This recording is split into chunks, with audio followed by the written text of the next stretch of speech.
Évidemment que c'est pourri la famille. Ah non, quand ça se passe bien, c'est génial. T'as grandi dans la petite maison dans la prairie ou dans un terrier chez les Weasley, c'est nickel. Mais bon, après, il y a tous les autres modèles. Il y a la famille Adams, il y a la famille Vador, il y a la famille Lapinou. Super toxique la famille Lapinou en fait. Mais c'est compliqué la famille, je veux dire, il y a les gens que t'aimes et que tu vois pas, il y a les gens que t'aimes pas et que tu vois, les gens que t'aimes, que tu vois, mais ça frite au bout de 8 minutes. Il y a les gens qui disent qu'ils t'aiment, mais t'as un doute. Et les gens qui t'aiment mal et qui t'aiment pas ou plus, bref, c'est pourri. La famille, c'est un truc un peu magique qui te fait rajeunir direct. Dans la vraie vie, t'as 28 ans, tu couches avec des gens, tu payes ton loyer, au boulot, on t'appelle la goat du business plan, tu mets un pied chez tes parents, t'es à nouveau boulinette, 9 ans, avec des bagues et des poux. Et là, t'entends « Alors ma boulinette, quand est-ce que tu nous fais des enfants ?» Bah on rajeunit pas nous, tu sais. Et toi, tu peux pas répondre, hein. Bah non, t'as 9 ans. En famille, tu vas te plier en 4 pour faire tenir le bordel. Éviter que ça pète, que ça clash, que le groupe WhatsApp prenne feu. Donc il y a plein de trucs que tu dis pas. On se pèle le cul chez tes parents, t'as le chauffage à 16, c'est pas que les gosses des autres ils sont cons comme des portes. Que le gigot de 7 heures il... sans la marée. Ça fait un bordel cette histoire, on appelle ça le Settergate depuis 2006. Que t'en as marre que ta mère te dise « Écoute ma chérie, sois gentille avec ta sœur ». Parce qu'en l'occurrence, ta sœur, c'est sa chienne, Sylvie. La famille, c'est des gens que t'as pas choisis et à qui tu vas pardonner des trucs invraisemblables que tu pardonnerais pas du tout au reste de l'humanité, uniquement parce que ouais, mais c'est la famille. Mais ils font pas toujours pareil avec toi. Non, mais c'est la famille. C'est le totem d'immunité de tous les maboules abusifs de la création.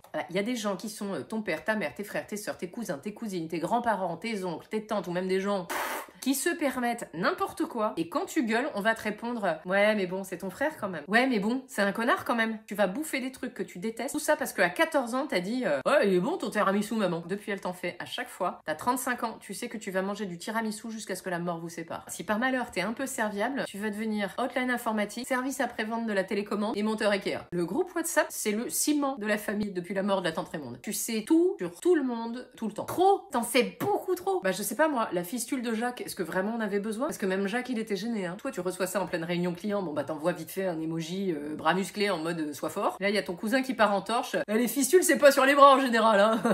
Jacques a quitté le groupe. Répondre en privé à Arnaud. Ta gueule. Dans le groupe, t'as le roi du pouce et du smiley cœur dans les yeux. Ceux-là, ils partagent jamais rien, d'accord? Ils disent rien, ils commentent rien. C'est les planqués du groupe. Eux, ils ont créé un contre-groupe famille public sur Facebook et ils partagent que les trucs les plus moches de ton groupe famille. Ah bah la fistule de Jacques, elle a fait 2000 likes. T'as aussi les gens qui envoient des messages qu'ils comprennent pas eux-mêmes. Mamie, pourquoi chou-fleur, jaguar, pilote? Qui reste moins flippant que la fois où elle a envoyé aubergine, goutte d'eau, abricot pour nous annoncer le menu de dimanche midi. Eh bah c'était un tagine, figure-toi. Les histoires de famille, c'est le truc le plus prise de tête au monde et tu peux pas en parler aux gens de l'extérieur. Non, ça fera jamais aucun sens pour eux. Il a fait un boudin au cèpe, tu te rends compte? Pas du tout, mais il a l'air hyper important pour toi ce boudin. Les histoires d'héritage par exemple, c'est comme les histoires d'accouchement, irracontables. C'est trop long et c'est gore, il y a du sang partout. Non mais tout ça, ça part de la petite lithographie qui était dans les toilettes au 2e étage. J'avais mis une gommette verte dessus en 99 pour la réserver.